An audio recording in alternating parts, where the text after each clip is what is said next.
Hello दोस्तों, नमस्कार, good evening आप सभी दोस्तों को। तो आप सब कैसे हैं? चलिए, तो मैं उम्मीद करूंगा आप सब बहुत ही अच्छे होंगे, मस्त होंगे, स्वस्थ होंगे। सो दोस्तों, आज मैं आपको इस वीडियो में क्या बताने वाला हूं, आपको हमारे वीडियो का थंबनेल टाइटल देखकर समझ में आ ही गया होगा। सो दोस्तों, चलिए मैं आपको फिर से इस वीडियो में बता दूँ कि आज मैं इस वीडियो में बताने वाला हूँ सुगम विज्ञान क्लास 6 चैप्टर 10, ठीक है, जिसमें दोस्तों हम लोग को पढ़ना है पौधे की संरचना एवं कार्य के बारे में, जिसमें दोस्तों हम लोग अति लघुतरीय प्रश्न और लघुतरीय प्रश्न का जो है क्वेश्चन आंसर मैंने पिछली वीडियो में बना करके डाल दिया हूं। अगर आप उसे देख लिए तो बहुत अच्छा की बात है, नहीं देखें तो जा करके देख लेंगे, आपको प्ले लिस्ट में मिल जाएंगे, ठीक है। तो यहाँ पर दोस्तों हम लोग आज बात करने वाला है इस वीडियो में दीर्घोत्तरीय प्रश्न का क्वेश्चन आंसर के बारे में। तो दोस्तों चलिए देर न करते हुए वीडियो में आगे बढ़ेंगे। यहाँ पर आगे बढ़ने से पहले एक छोटी सी रिक्वेस्ट होती है कि अगर आप हमारे चैनल पर नए होंगे तो चैनल को सब्सक्राइब जरूर कर लीजिएगा और बेल नोटिफिकेशन प्रेस कर लीजिएगा, ताकि मैं जो भी वीडियो बनाऊंगा उसका नोटिफिकेशन आपको मिल जाए, ठीक है। तो बाकी दोस्तों और भी किसी प्रकार की आपको जानकारी चाहिए तो कॉमेंट जरूर करेंगे। तो यहाँ पर दोस्तों चलिए देर न करते हुए मैं वीडियो में आगे बढ़ता हूँ। यहाँ पर दोस्तों सबसे पहला दीर्घ नंबर क्वेश्चन में आता है द्विउत्तरीय प्रश्न का पहला नंबर क्वेश्चन दोस्तों, प्ररोह तंत्र क्या है, उदाहरण देकर समझाइए, ठीक है। तो चलिए मैं यहाँ पर फटाफट से आपको यहाँ पर आंसर देता हूँ ताकि आपका ज़्यादा समय भी ना लगे, ठीक है। तो प्ररोह तंत्र में तना और उनकी शाखाएं, पत्तियाँ, फूल और फल शामिल होते हैं, ठीक है। जड़ें मिट्टी से पानी और खनिज अवशोषित करती है। प्ररोह तंत्र पौधे के जमीन से ऊपर उठने वाले हिस्से को कहते हैं, ठीक है दोस्तों।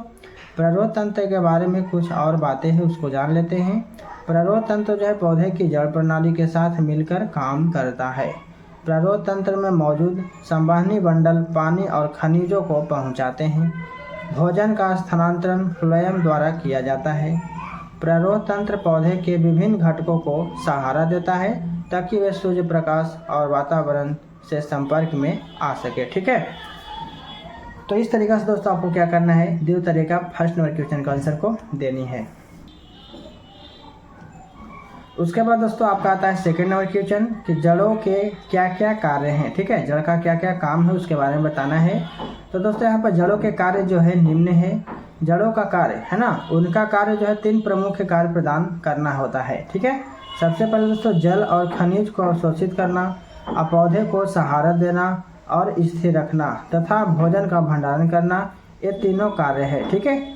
जड़ों का जो है जड़, मुख्य जड़ और सहायक छोटी छोटी जड़ों में बटी होती है। प्राथमिक जड़ तने के अंत से बढ़ती है और द्वितीयक और तृतीयक जड़ जो है प्राथमिक जड़ से निकलती है, ठीक है। द्वितीयक और तृतीयक जड़ कहाँ से निकलती है दोस्तों? प्राथमिक जड़ से निकलती है। तो इस तरीके से दोस्तों आपको क्या करना है, सेकंड नंबर क्वेश्चन के आंसर को लिख लेनी है। अब आता है दोस्तों आपका थर्ड नंबर क्वेश्चन कि रूपांतरित तना पर संक्षिप्त टिप्पणी दें, ठीक है। तो चलिए जानते हैं। रूपांतरित तना पर संक्षिप्त टिप्पणी जो है इस प्रकार से है। आलू रूपांतरित तने का एक उदाहरण है। आलू के भूमिगत भाग में तने की सभी विशेषताएं होती है, जैसे कि जड़ें। घन कंद भूमि में पाया जाने वाला एक मोटा स्तंभ होता है। इसमें सल्क पत्र और अपस्थानिक मूल होती है। सूरन या जिमीकंद घनकंद के क्या है दोस्तों? उदाहरण है, ठीक है। इस तरीके से बाकी तने के कुछ रूपांतरण है, इसके बारे में देख लेते हैं। तो स्टोलन एक क्षैतिज तना होता है जो अपने नोट्स और सिरों पर जड़ वाले पौधे क्या करता है, बनाता है, ठीक है दोस्तों। उसके बाद कांटा एक नुकीला तना होता है और वुडी द्वितीयक जाइलम के साथ कठोर बनावट वाला तना होता है।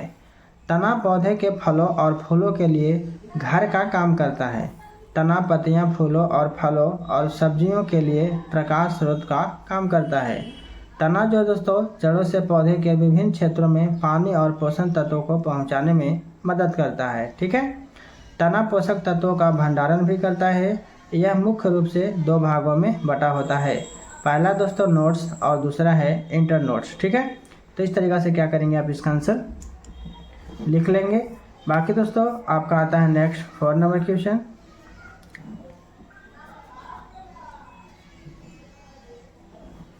और नंबर क्वेश्चन दोस्तों, उदाहरण एवं चित्र देकर पत्तियां के विभिन्न रूपांतरण का वर्णन करें, ठीक है। तो आपको दोस्तों यहाँ पे चित्र क्या करना है, बना लेना है किताब से, जो मैं आपको अभी यहाँ पे फिगर में दिखा रहा हूँ।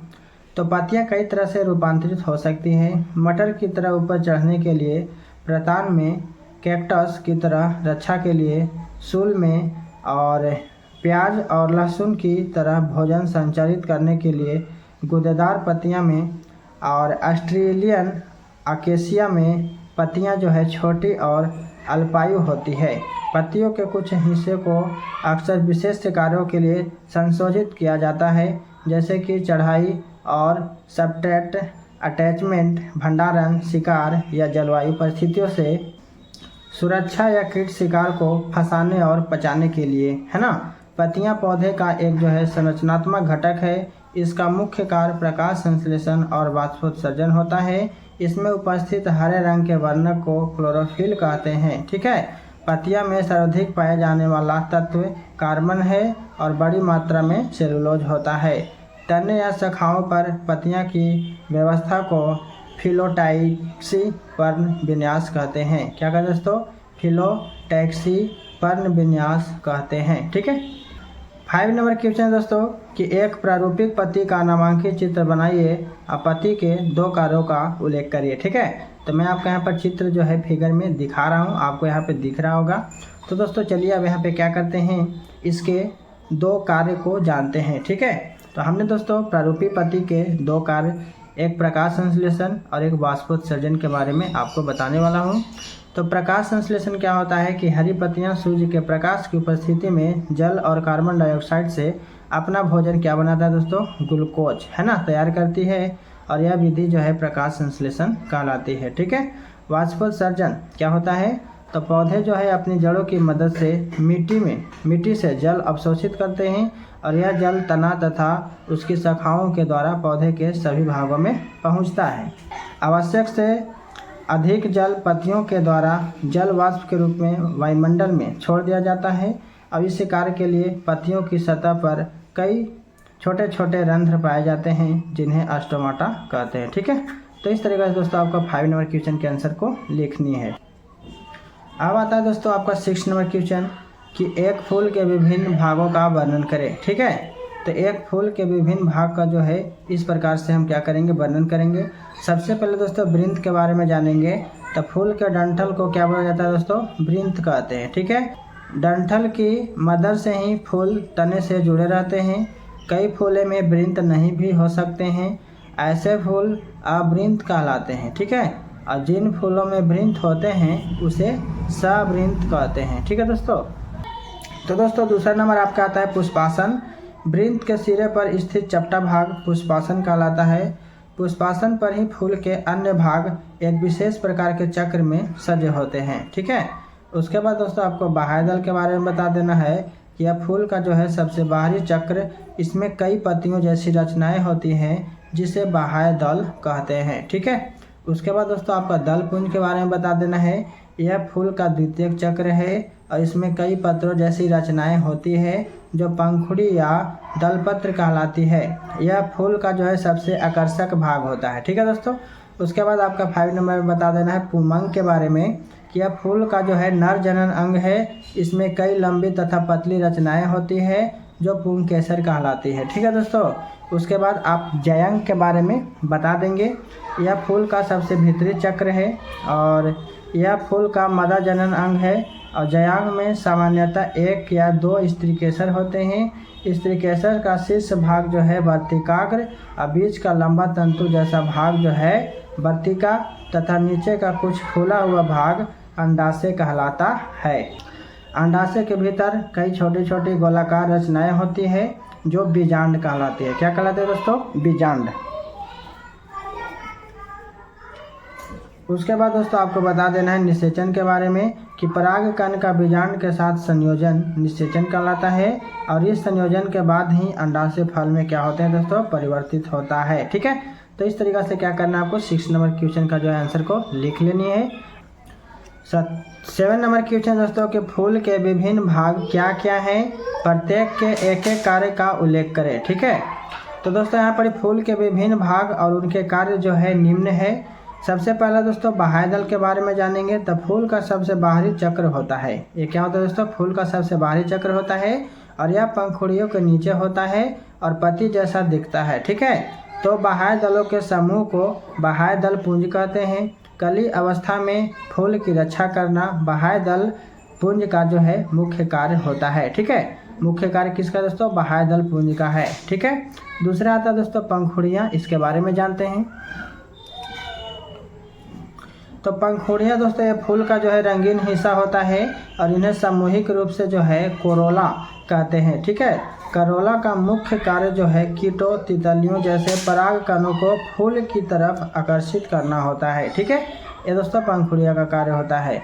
उसके बाद अगला आता है आपका पुंकेसर। पुंकेसर दोस्तों क्या होता है, यह फूल का नर भाग होता है और इसमें पराग कण होते हैं। पुंकेसर के दो भाग होते हैं, एक होता है परागकोश और तंतु। परागकोश से परागन निकलता है जो निषेचन के लिए किसी दूसरे फूल या उसी फूल के मदा भाग में जाता है। ठीक है, इस तरीक़े से। उसके बाद दोस्तों आपको अंडप के बारे में बता देनी है कि अंडप क्या है। तो यह फूल का मादा भाग होता है, इसमें अंडाशय होता है और कार्पेल अंडप का एक भाग होता है। और कार्पेल के 3 भाग होते हैं, एक वर्तिकाग्र होते हैं, एक वर्तिका होते हैं और एक अंडाशय होता है। ठीक है, तो इस तरीके से दोस्तों क्या करेंगे, फूल के विभिन्न भाग को लिख लेंगे। ठीक है, और एक एक कार्य के बारे में हमने बता दिया। अब आता है दोस्तों आपका 8 नंबर क्वेश्चन कि निम्नलिखित में अंतर स्पष्ट करें। सबसे पहला अंतर क्या है, तो मूसला तथा झाकड़ा जड़ में अंतर लिखना है। ठीक है, तो चलिए जानते हैं। यहाँ पर दोस्तों मूसला जड़ों की उत्पत्ति अंकुरित बीज के मूलांकुर है ना भ्रूण जड़ से होती है, जबकि झाकड़ा जड़ें जो है यानी कि तंतुमय जड़ें तने के आधार से निकलती है। ठीक है, दूसरा लिखेंगे कि मूसला जड़ों में जो है शाखाएं होती है, जबकि झाकड़ा जड़ों में मुख्य जड़ के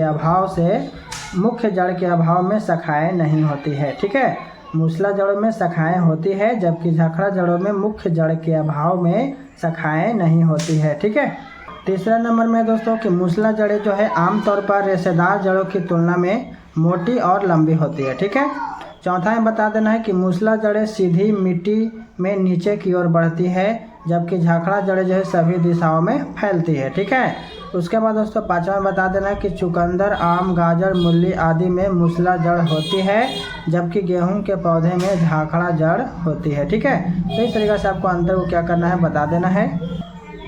उसके बाद आपको खा में पूछ रहा था पुंकेसर एवं स्त्री केसर में अंतर। ठीक है, तो चलिए जानते हैं। पुंकेसर फूल का नर प्रजनन अंग होता है, जबकि स्त्री केसर फूल का मादा प्रजनन अंग होता है। ठीक है, दूसरा में बताना है कि पुंकेसर में परागकोश और तंतु होते हैं, जबकि स्त्री केसर में वर्तिकाग्र, वर्तिका और अंडाशय होती है। ठीक है, तीसरा में बता देना दोस्तों कि पुंकेसर वाले फूल में केवल पुंकेसर होते हैं, जबकि स्त्री केसर वाले फूल में केवल कार्पोल है ना कार्पेल या स्त्री केसर होते हैं। ठीक है, चौथा में बता देना है स्त्री केसर के अंडाशय में मादा युग्मक या बीजांड होते हैं। ठीक है, पाँचवा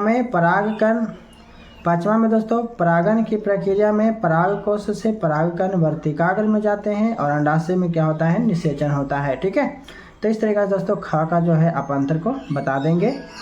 उसके बाद दोस्तों आपका ग में बोल रहा था कि फूल तथा फल में अंतर। ठीक है, तो फूल तथा फल में अंतर बताना है, तो चलिए जानते हैं। होता है फूलदार पौधे की प्रजनन संरचना है, इसे बलूम या बलास में भी कहते हैं, और वही फल फूल वाले पौधे का परिपक्व अंडाशय होता है। ठीक है, दूसरा में बताना है कि फूल में 4 मुख्य भाग होते हैं। पहला बाह्य दल, पंखुड़ियाँ, पुंकेसर और अंडप। पुंकेसर जो है फूल का नर भाग और अंडप जो है मादा का है ना मादा का भाग होता है। ठीक है, तो इस तरीके से आपको बता देनी है। तीसरा में दोस्तों फूल के अंडाशय में निषेचन के बाद अंडाशय बढ़कर फल में बदल जाता है और अंडाशय के अंदर मौजूद बीजांड भी बीज में बदल जाते हैं। ठीक है, उसके बाद दोस्तों 4 नंबर में है फल बीज की सुरक्षा करता है और उन्हें फैलाने में भी मदद करता है। ठीक है, तो इस तरीके से क्या करेंगे, आप अंतर को लिख लेंगे। बाकी दोस्तों आपका घ है लास्ट, जड़ और तना में अंतर पूछ रहा है। ठीक है, तो चलिए जानते हैं। जड़ पौधे का भूमिगत भाग होता है, जबकि तना जमीन से ऊपर का हिस्सा होता है। ठीक है, दूसरा में दोस्तों जड़ का मुख्य काम पौधे को पानी, पोषक तत्व और भोजन उपलब्ध कराना होता है, वही तना पौधे को सहारा देता है और पदार्थों का परिवहन करता है। ठीक है, इस तरीक़े से। उसके बाद दोस्तों 3rd में है जड़ों में मूल रोम होते हैं, जबकि तने के ऊपर क्या होते हैं, पत्तियां और टहनियाँ होती है। ठीक है, 5 नंबर में दोस्तों जड़ें पौधे को जमीन पर स्थिर रखती है। तने पौधे के वे भाग होते हैं जो शाखाएं, पत्तियां और फल उत्पन्न करते हैं। ठीक है। 5वां में दोस्तों कि तने पौधे के वे भाग होते हैं जो शाखाएं, पत्तियां और फल उत्पन्न करते हैं। जड़ और तना दोनों ही पौधे के जीवित रहने के लिए जरूरी होते हैं। ठीक है।